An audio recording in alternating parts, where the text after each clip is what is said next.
Daniel capítulo 7 ha sido considerado el corazón del libro de Daniel. La razón es simple. Aquí está la esencia de todo el libro. Porque si el tema principal es el gran conflicto, aquí vas a encontrar el conflicto entre el poder de Dios y el poder del enemigo. Bienvenido a Biblia Fácil. Gracias por estar allí reunido junto a la familia y con tu Biblia en mano. Solo quiero decirte algo con toda sinceridad y con todo mi corazón. El tema que tú vas a escuchar hoy probablemente puede herir un poco tu sensibilidad. Sin embargo, quiero decirte que no tiene nada que ver contigo. Vamos a ver qué dice la Biblia y qué dice la historia. No voy a exponer mi creencia, no voy a exponer lo que yo pienso, voy a exponer lo que la Biblia dice. ¿Quieres orar conmigo? Vamos a orar. Querido Dios, estamos listos para abrir tu palabra y aceptar tu verdad. Que tu Santo Espíritu una vez más nos guíe al conocimiento de tu verdad. Y ayúdanos a aceptarla con gozo. No siempre nos gusta escuchar algunas cosas que van contra nuestros principios o contra nuestras creencias. Sin embargo, queremos que tu palabra nos dé luz. Ayúdanos en el nombre de Jesús. Amén. Daniel capítulo 7 nos dejó con una pregunta. ¿Ustedes se acuerdan? Vamos a Daniel capítulo 7. Vamos a leer el versículo 15. Miren lo que dice Daniel. Yo, Daniel, me turbé el espíritu hasta lo más hondo de mi ser. Las visiones de mi cabeza me asombraron. Entonces me acerqué a uno de los que estaban allí y le pregunté la verdad acerca de todo aquello. Me habló y me hizo conocer la interpretación. ¿Qué me dice? Estas 4 grandes bestias son 4 reyes. ¿Recuerdan el capítulo anterior? Vimos que las 4 bestias representaban a los 4 grandes imperios en la historia. Ahora dice, se levantarán en la tierra y después recibirán el reino de los santos del Altísimo y poseerán el reino hasta el siglo eternamente y para siempre. Lo mismo que mostró Nabucodonosor, después de los 4 reinos que viene la venida de Cristo. Yo tuve el deseo de saber acerca de la 4ª bestia. Era tan diferente, era tan espantosa. Y allí describe una vez más a la 4ª bestia. Vamos a regresar al versículo 8. Mientras yo contemplaba los cuernos, un cuerno pequeño salió entre ellos y fueron arrancados 3 cuernos. Este cuerno tenía ojo de hombre y una boca que hablaba gran insolencia. Nosotros ya comprendimos cuáles son las 4 bestias. La pregunta que quedó en el aire es, ¿quién es este cuerno pequeño? Ese es el tema que hoy vamos a hablar. Entonces, ya oramos. Ahora entonces vamos a hacer un breve repaso. Dios mostró la sucesión de los imperios, Babilonia, Medo-Persia, Grecia y Roma. Estos 4 imperios tuvieron un periodo de duración. Babilonia 66 años, Medo-Persia 208 años, Grecia 163 años y Roma es el imperio que más duró en la historia, con 644 años. Por eso es un imperio fuerte, poderoso, grande. Esto vimos en el capítulo anterior, que cuando los césares ocuparon el trono en Roma, o los reyes que ocuparon el trono en Roma, tuvieron un nombre. ¿Cómo se llamaban? Césares. ¿Recuerdan la pregunta que le hicieron a Jesús? Cuando Jesús pidió una moneda y dice, ¿o a quién le pertenece esta moneda? Y todos dijeron a César. ¿A qué estaba refiriéndose? Al emperador romano. Y Dios o Jesús le dice, den a César lo que es de César y den a Dios lo que es de Dios. Muy bien, solo que los césares, ellos querían ser adorados porque se consideraban dioses. El emperador Domiciano, para intentar silenciar la voz de Juan, porque Juan era un cristiano y el cristianismo hablaba en contra de la idolatría y decía que Dios es el único verdadero, para que ya no más predicase, lo lanzó dentro de un caldero de aceite hirviendo. Y así como Dios protegió a Daniel, Dios protegió la vida de su profeta, de Juan. Ahora, fíjense lo que aconteció. Nadie tenía que poner en duda su autoridad, está hablando de la autoridad del emperador. Reyes dejaban sus coronas a sus pies, poderosos ejércitos marcharon a sus órdenes, millones se inclinaban en obediencia a sus órdenes. El nombre de Nerón hizo temblar al mundo. Caer en su descontento era perder propiedad, libertad, vida. Su rostro se llegó a tener miedo como una peste. Ahora entienden por qué es una bestia terrible. ¿Qué cosa más? Daniel 7:7 dice que la cuarta bestia era diferente a todos los animales, tenía 10 cuernos. Nosotros sabemos que esos 10 cuernos son 10 tribus que minaron y dividieron el Imperio Romano hasta que finalmente ocasionaron su caída en el año 476. Ahora, Daniel 7:8 dice que estaba mirando los cuernos, tenía 10 cuernos, y de pronto salió un cuerno diferente que tenía ojos y boca. La palabra ojos en la Biblia significa inteligencia, significa sagacidad o significa ser astuto. Cuando en Apocalipsis dice que se representa el Espíritu como alguien que está lleno de ojos, está hablando de la sabiduría plena de Dios. Pero este cuerno pequeño tiene ojos, es sagaz, es astuto. Lo curioso es que también habla. Entonces ahí viene la pregunta, ¿quién es este cuerno pequeño? Entonces vamos a descubrir a través de la Biblia lo siguiente. Primero vamos a describir al cuerno pequeño según los textos bíblicos. Número 1, el cuerno pequeño subió de entre los 10 cuernos. ¿Están de acuerdo conmigo? Estaban los 10 y de ahí subió uno. ¿De qué animal? Del cuarto. Correcto. Solo que cuando subió, arrancó ¿cuántos cuernos? 3. Número 2, tiene ojos de hombre, bocas que hablan blasfemias, hacía guerra contra los santos del Altísimo, dice el versículo 25, y los vencía. Y la tercera característica es que cambiará los tiempos y la ley. Eso es lo que dice acerca del cuerno pequeño. ¿Lo leemos? ¿Sí? 7:25. Miren lo que dice Daniel capítulo 7, versículo 25. Hablará palabras contra el Altísimo, a los santos del Altísimo quebrantará. Cuando estamos hablando de santos del Altísimo, estamos hablando del pueblo de Dios. Y pensará en cambiar tiempos y la ley, y serán entregados en sus manos tiempos y medio tiempo, hasta que se siente el juez. Correcto. Paremos ahí, entonces continuamos. Hay algunos que tienen la idea dispensacionalista. ¿Recuerdan ustedes de la escuela preterista que apareció en la época de la Reforma? Ellos dijeron, este cuerno pequeño se trata de un rey seleucida llamado Antíoco IV. Pero yo les voy a decir que eso no es verdad según la Biblia. ¿Por qué? Porque Antíoco existió en el reino griego. Y el cuerno pequeño, ¿de dónde sale? De la cuarta bestia. No sale de Grecia. ¿De dónde sale? De Roma. Entonces con eso derribamos la teoría de que existió otro o otro es el cuerno pequeño. Dice que tiene que salir ¿de dónde? De Roma. ¿Es claro o no? No hay manera de poder quitar esa evidencia. Ahora entonces, Daniel 7 tiene una relación estrecha con Apocalipsis 13. Si ustedes leen Apocalipsis 13 van a encontrar que estos dos poderes son iguales. Está hablando del mismo poder. Miren, Daniel 7 tiene ojos como de hombre. Apocalipsis dice que tiene número de hombre, que es el 666. Daniel dice que tiene boca que habla insolencia. Apocalipsis dice que tiene una boca que habla blasfemia.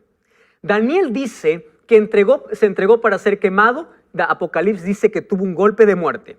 Daniel dice que hacía guerra a los santos. Apocalipsis dice que pelea contra los santos. Habla palabras contra el Altísimo.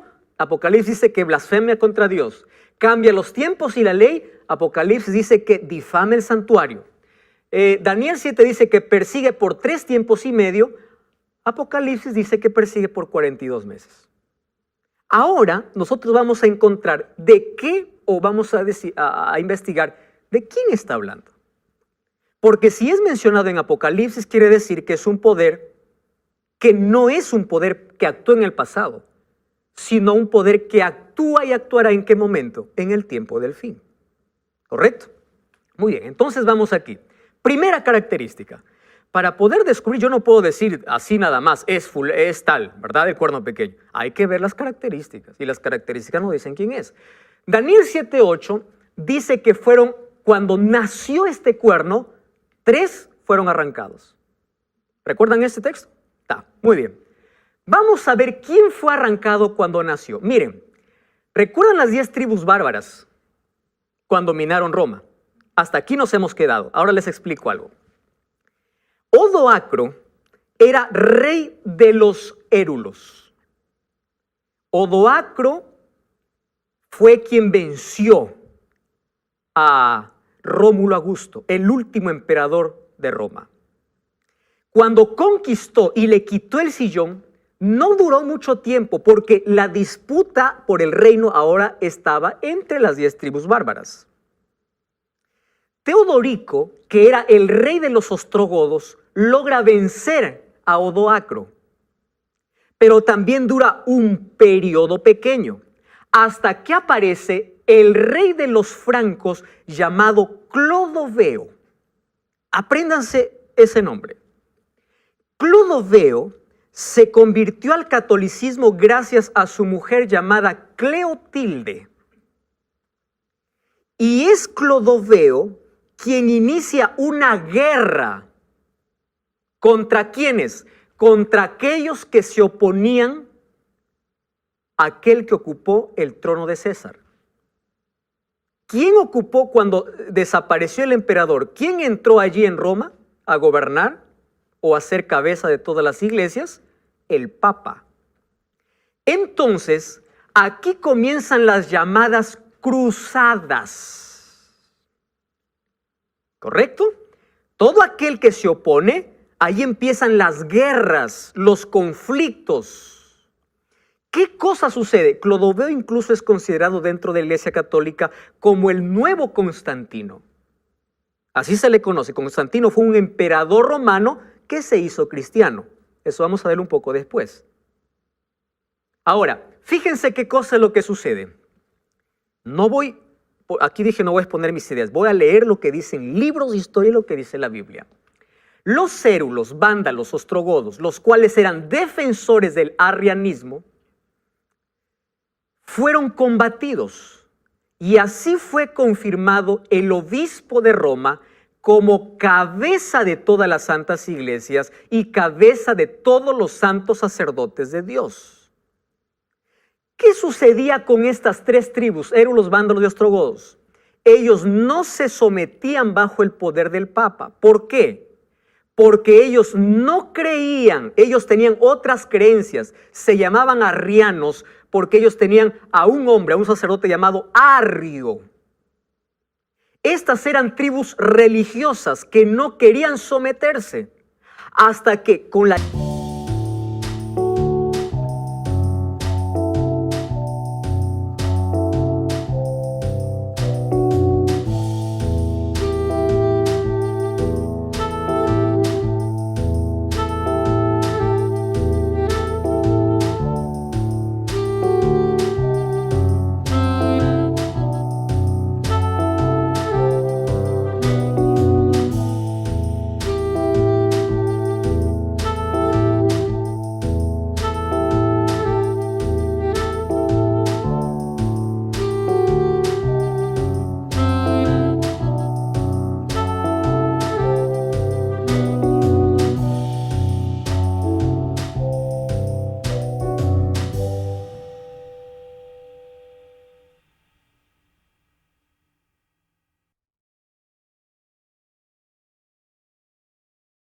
ayuda de Clodoveo, después vamos a ver que Justiniano también entra en la escena, empiezan a perseguir a esos que se oponían.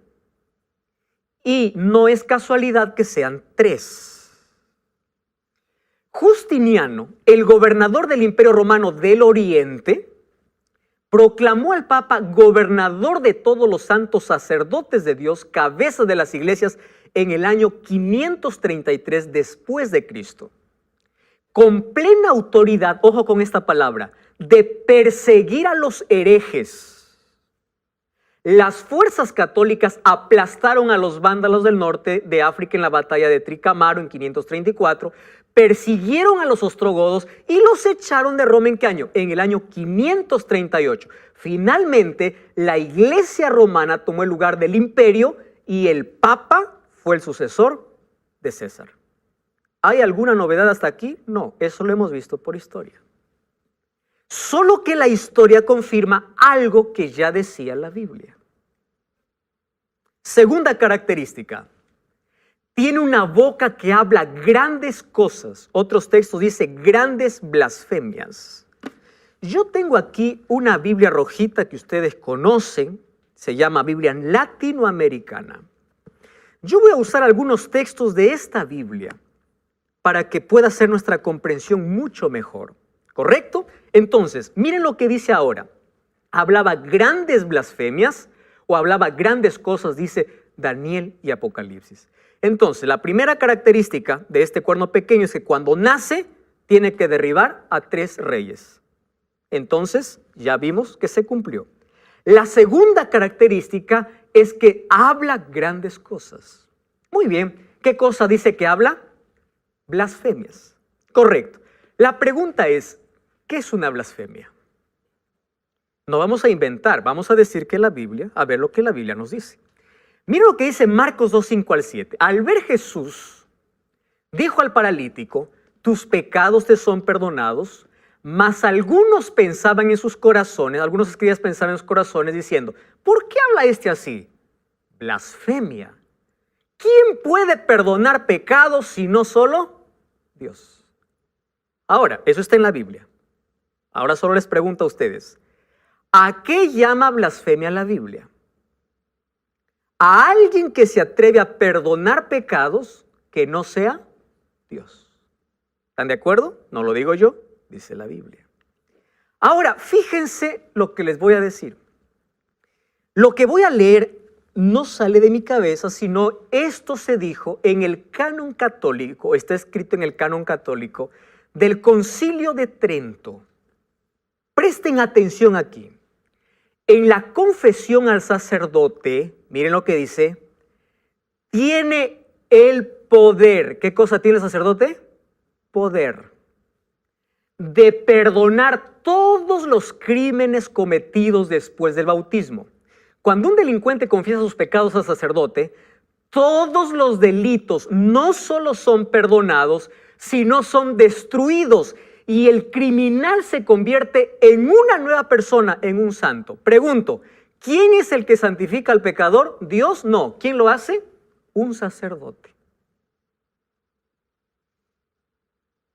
¿Qué cosa dice la Biblia? Correcto. ¿Cómo se llama eso?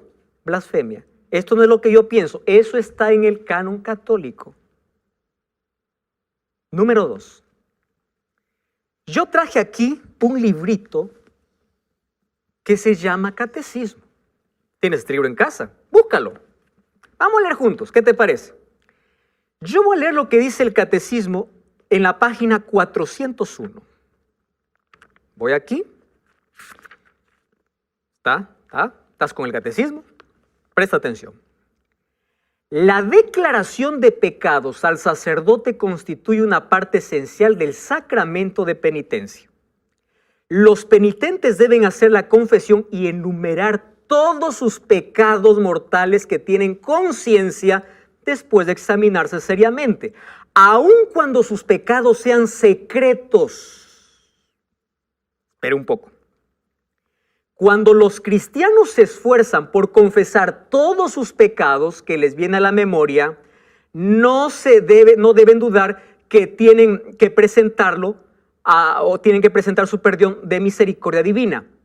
Que de otra forma, si intentan ocultar conscientemente algunos pecados, no están colocando delante de la divina voluntad algo que pueda perdonar por intermedio del sacerdote. Eso dice el Catecismo. ¿Qué dice? Que tú tienes que confesar todos tus pecados, aún ocultos, porque quien te va a perdonar es el sacerdote. Ahora fíjate, ¿qué dice la Biblia? Voy a usar esta Biblia, ¿correcto? Vamos a 1 Timoteo capítulo 2, versículo 5. Vamos a 1 de Timoteo capítulo 2, versículo 5. Mira lo que dice la palabra de Dios. Nunca, 1 de Timoteo, perdón, estoy aquí en otro texto. Primera de Timoteo, capítulo 2, versículo 5. Aquí lo encontré, 2:5. Dice así: Dios es el único mediador entre Dios y los hombres. Su nombre es Jesús. ¿Quién es el único mediador? Jesús. Correcto. Si tú vas a 1 Juan 1:9, ¿qué dice 1 Juan 1:9? Hijitos míos, estas cosas escribo para que no pequéis. Y si alguien hubiese pecado, no dice anda al sacerdote, dice abogado tenemos ¿en quién? En Cristo. Bueno, vamos a seguir porque este tema es muy amplio. Entonces, tú tienes para elegir. Correcto. Aquí tienes dos opciones. Lee esto y lee también esto. Te lo digo con tanto amor. Número 2. ¿Qué más es blasfemia según la Biblia? Mira, Juan 10:30-33 dice: Yo y el Padre uno somos.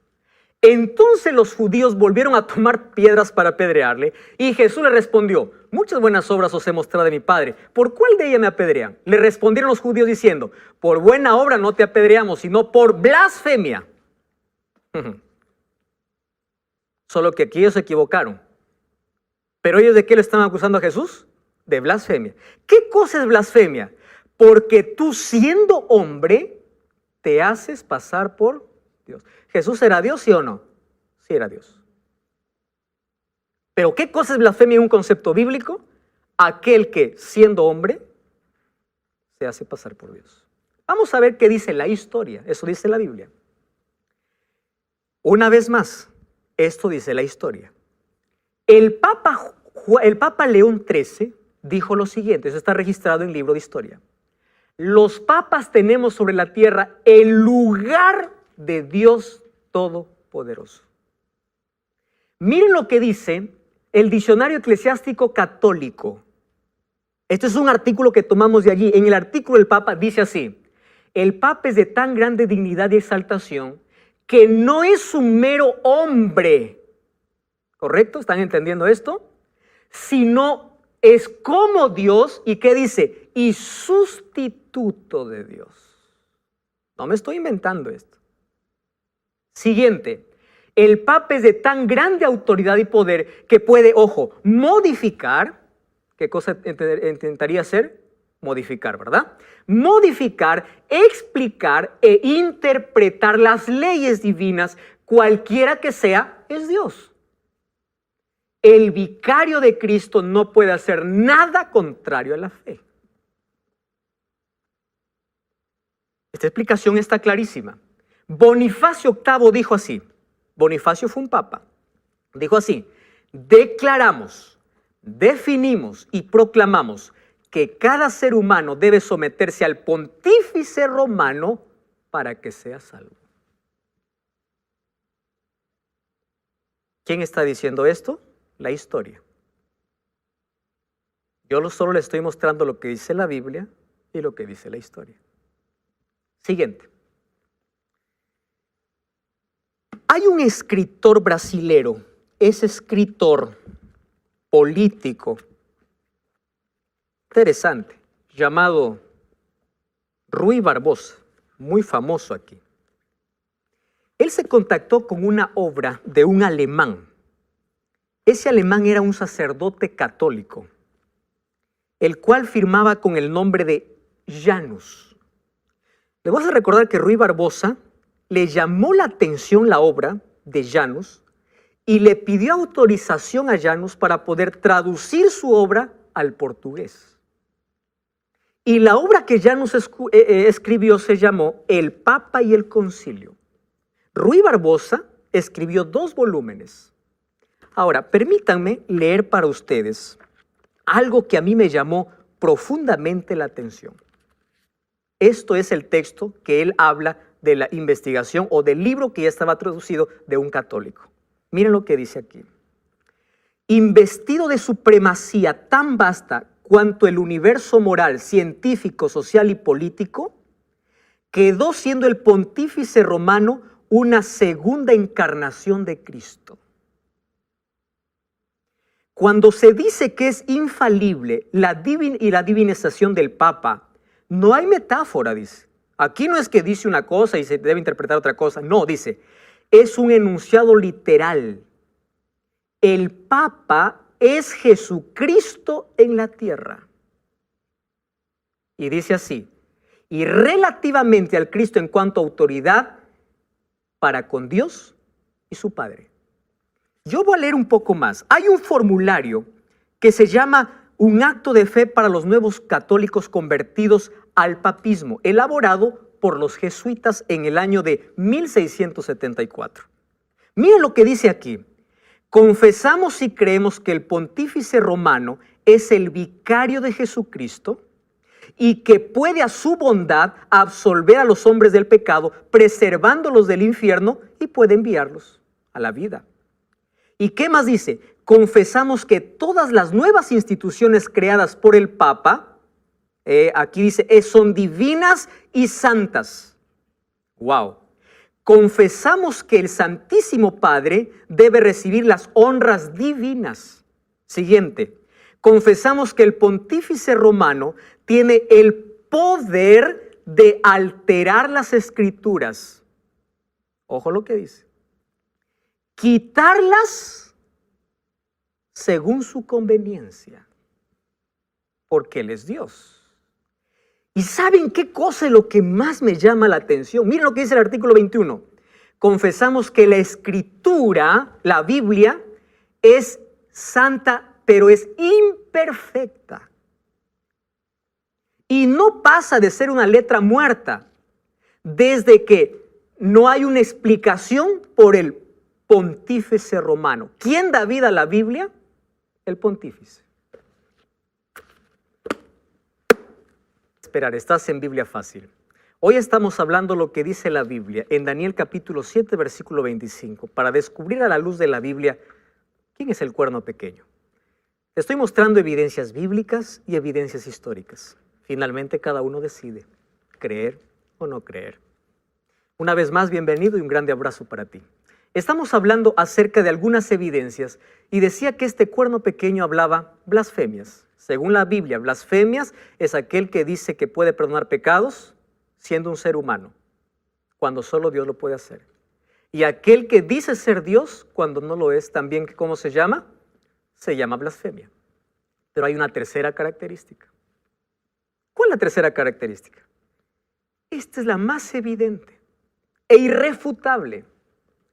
¿Qué dice Daniel 7:25? Dice que no solamente hablará blasfemias, sino que también perseguirá a los santos. ¿Y qué cosa más hará? Tratará de cambiar los tiempos y la ley. Muy bien, vamos a analizar entonces esta tercera característica. Yo quiero advertirles algo primero. Ustedes saben que Daniel 7:25 habla de que este poder va a perseguir por tiempo, tiempos y la mitad de un tiempo. Apocalipsis 13:5 dice que va a perseguir ¿saben por cuánto tiempo? Por 42 meses. Y Apocalipsis 12:6 dice que la persecución será por 1260 días. Y uno puede decir, aquí no cuadra, total. Aquí tiempo, mitad de un tiempo, 42 meses, 1260 días. Total, ¿cuál es el tiempo? Ahora vamos a ver que todo cuadra perfectamente. Miren acá. Un tiempo en la Biblia, ¿a cuánto equivale? Un año. ¿Cuántos tiempos estuvo Nabucodonosor como bestia? 7 tiempos, 7 años, ¿verdad? Muy bien, cuando habla de un tiempo, ¿a cuánto equivale? Un año. Tiempos, 2 años. La mitad de un tiempo, medio año. ¿Correcto? Genial. Si sumamos tiempo, tiempos y mitad de un tiempo, ¿cuánto es? 3 tiempos y medio. ¿Que equivale a cuánto en la profecía? Ahora vamos a llegar al punto donde en la profecía un día equivale a un año, según Ezequiel 4:6 y según Números 14:34. Un día equivale a un año. Entonces, tiempo, tiempos y la mitad de un tiempo, que es igual a 3 años y medio. Y esto es igual a 42 meses. ¿Cómo? Mírenme, un año, ¿cuántos meses trae? 12. 2 años, 24. Medio año, 6. Sumen entonces, 24 más 12 más 6, 42.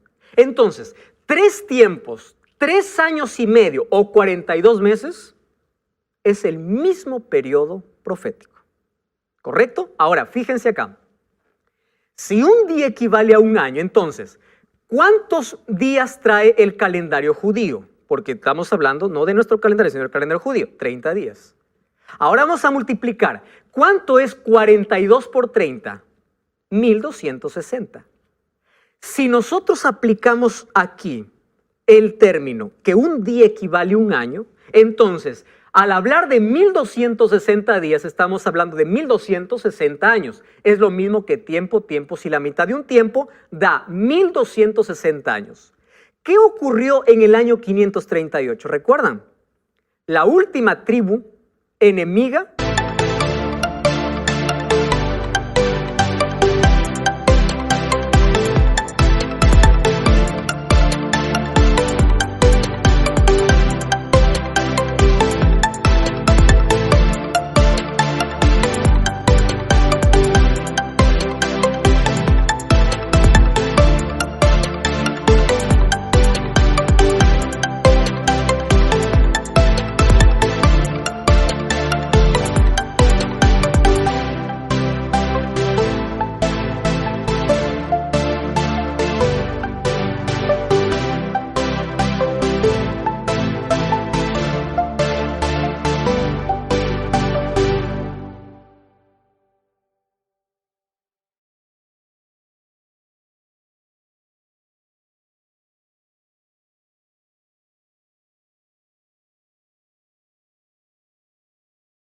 fue destruida. ¿Y saben qué cosa pasó desde el año 538? El Papa hizo lo que quiso. Ahora, una vez más, esto dice la historia. Durante 1260 años, ¿hasta cuándo? Hasta que Napoleón Bonaparte envió a su general Berthier y prisionaron al Papa mientras estaba celebrando su aniversario en una capilla. Y lo pusieron preso. Aquí se termina el periodo de persecución para los cristianos. En el año de 1798, cuando el Papa es prisionero. Ahora, esto vamos a dejar que la historia nos explique, porque la historia es una aliada de la Biblia, de la profecía. Entonces vamos a dejar que la historia nos explique. Nadie puede negar que hubieron 12 siglos de tinieblas y persecuciones. Miren lo que sucedió. Cruzadas. ¿Recuerdan ustedes de el Santo Oficio de la Santa Inquisición? Todos hemos estudiado eso por historia. Están colmados de pasajes oscuros, cárceles, registros teñidos de sangre, torturas extremas. ¿Quién hizo todo esto? Fue el Papa. Él fue quien persiguió. Ahora fíjense acá, este texto. La historia de la Iglesia Católica es la de persecución. Donde quiera que la Iglesia haya llegado a ser suficientemente fuerte, ha empleado su poder para suprimir a los que se atreven a disentir de ella. Persecuciones terribles fueron llevadas a cabo contra los albigenses, los valdenses, los hugonotes. ¿Recuerdan ustedes que recientemente el Papa pidió perdón a los valdenses? Esperen un momento acá. Y dice así: uno de los hechos de más infamia fue la matanza de San Bartolomé. 30,000 protestantes franceses murieron. En España, solo el Oriente calcula que como víctimas de la Inquisición fueron 31,912 quemados vivos. Y 291,450, así llamados penitentes, fueron obligados a someterse. 1,000,000 perecieron en la masacre de los albigenses. ¿Qué más nos dice la historia? Aquí está John Brough cuando está siendo despellejado antes de ser atado a una estaca. Aquí encontramos una mujer embarazada. Allí que es levantada, dice, en dirección hacia arriba y hacia afuera, mientras las articulaciones de su hombro se separan, se levantan los brazos directamente a la cima y finalmente todo el peso de su cuerpo descansa en las muñecas, mientras que el inquisidor, en nombre de Jesucristo y de la Santa Iglesia, le dirige en varias ocasiones la pregunta: ¿vas a renunciar? ¿Vas a renunciar? ¿Cómo se llama esto? ¿Acaso no se llama imposición? Si no me obedeces, yo te mato. ¿Qué ¿Qué sucedió en esos 1260 años? La palabra de Dios fue escondida. Es más, fue prohibida leer la Biblia.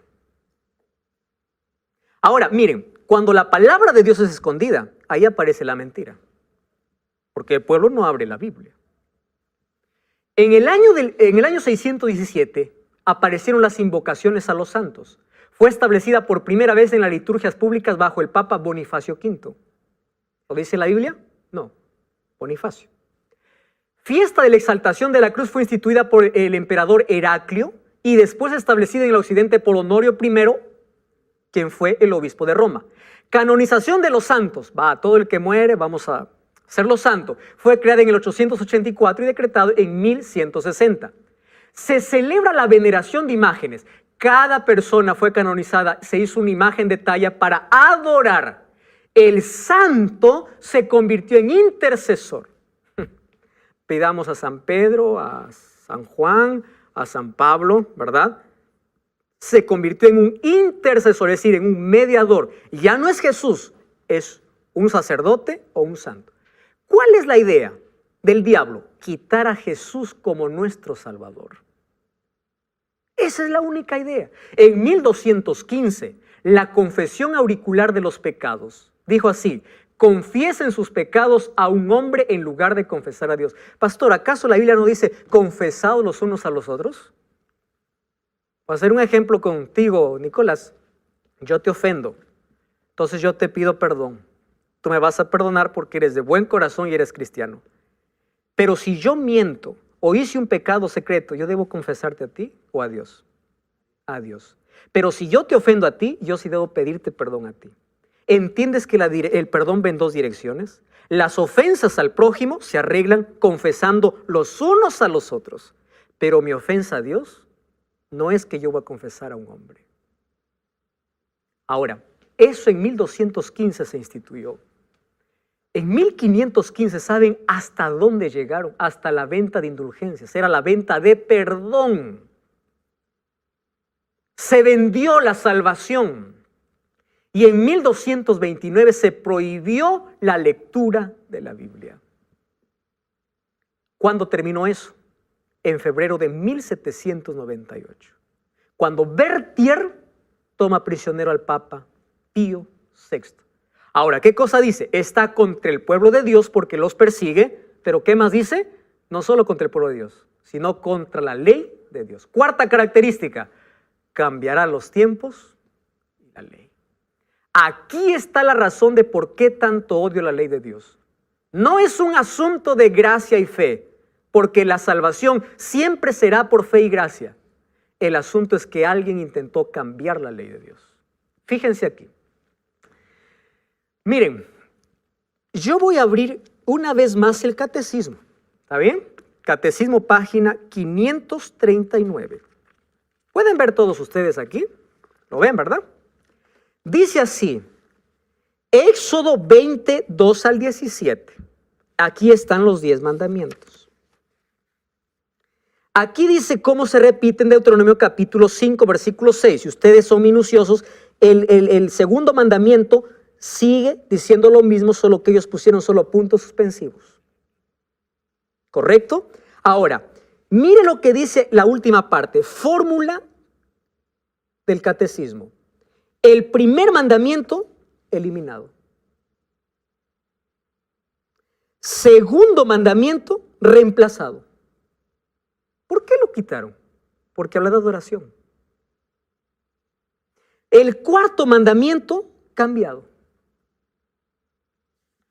Yo estoy mostrando una evidencia. Permítanme tomar la Biblia. Éxodo capítulo 20. Mira lo que dice. Aquel que dice no, la ley ya fue clavada. Vamos a ver si fue clavada. Éxodo capítulo 20. Dice así. Voy a leer esta Biblia porque a mí me encanta. Esta es la mejor versión que yo puedo leer. Dice así. No tendrás otros dioses fuera de mí. Primer mandamiento. Yo les pregunto, cuando uno vive bajo la gracia, ¿quiere decir que uno es idólatra? No. Número 2, dice, mire lo que dice esta Biblia. No te harás estatua, ni imagen, alguna de lo que hay arriba en el cielo, bajo en la tierra y bajo en las aguas de la tierra. No te postres a estos dioses, ni les sirvas, porque yo, Yahvé tu Dios, soy Dios celoso y te pido cuentas a tus hijos, nietos, bisnietos, por la maldad de sus padres. ¿Saben que me gusta esta versión porque es más clara? Versículo 7, no tomarás el nombre de Yahvé tu Dios en vano, porque no dejarás sin castigo que le tomaré su nombre en vano. Versículo 8, ¿saben qué cosa dice esta Biblia? Acuérdate del día sábado para santificarlo. Aquí no dice reposo, acá dice sábado. Muy bien. Entonces, yo tengo aquí dos cosas.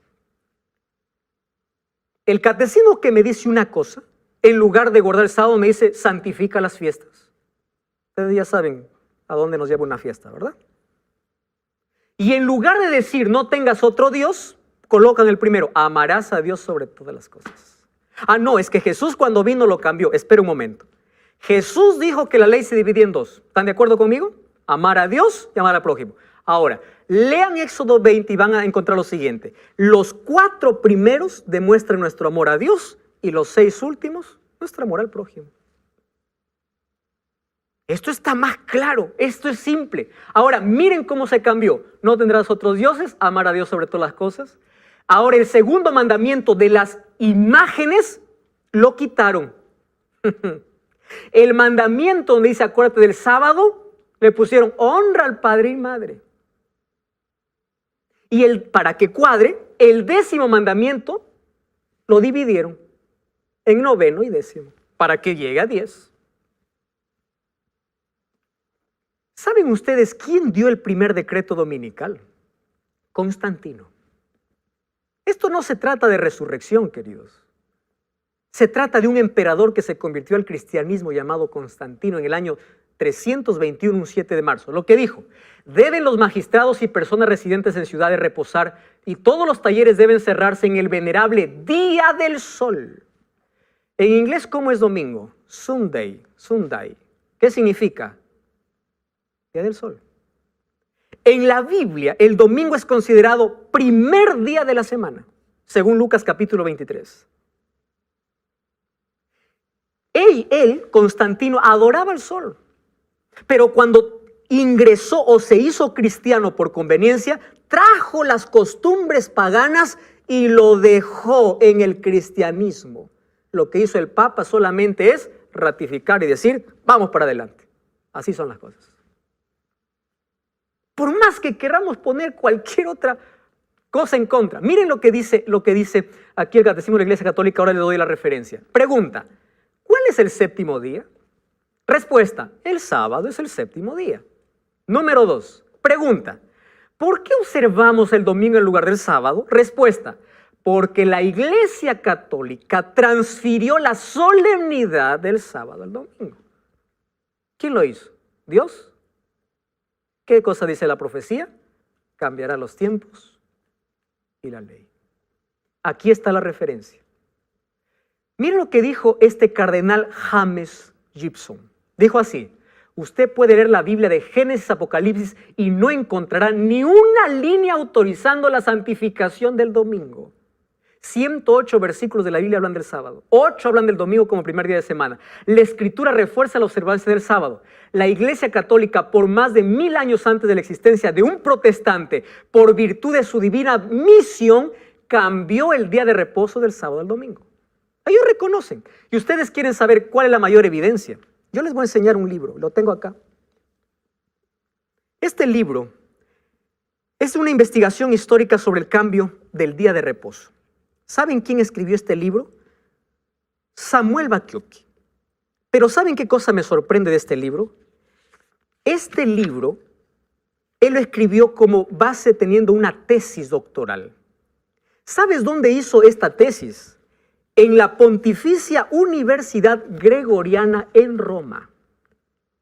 Él se atrevió a hacer en una universidad católica gregoriana una tesis diciendo cuál es el verdadero día de reposo. La tesis fue aprobada y tiene el imprimatur del Vaticano. Quiere decir, fue aprobada su tesis. ¿Y saben qué cosa dice la tesis? Dice que quien cambió el sábado a domingo fue la Iglesia Católica. Y el Vaticano, al poner su imprimatur, ¿qué cosa estaba diciendo? Reconocemos, es verdad, somos nosotros. Entonces yo quiero dejar solo una pregunta hoy. ¿Quién es el único que merece nuestra adoración? Jesús dijo, si me amas, guarda mis mandamientos. Querido, la ley no salva a nadie. Tú y yo somos salvos por gracia de Jesús. La ley, la observancia de la ley o los mandamientos no salvan. No son la causa, son el efecto. Por eso dijo, si me amas, somos salvos por la gracia.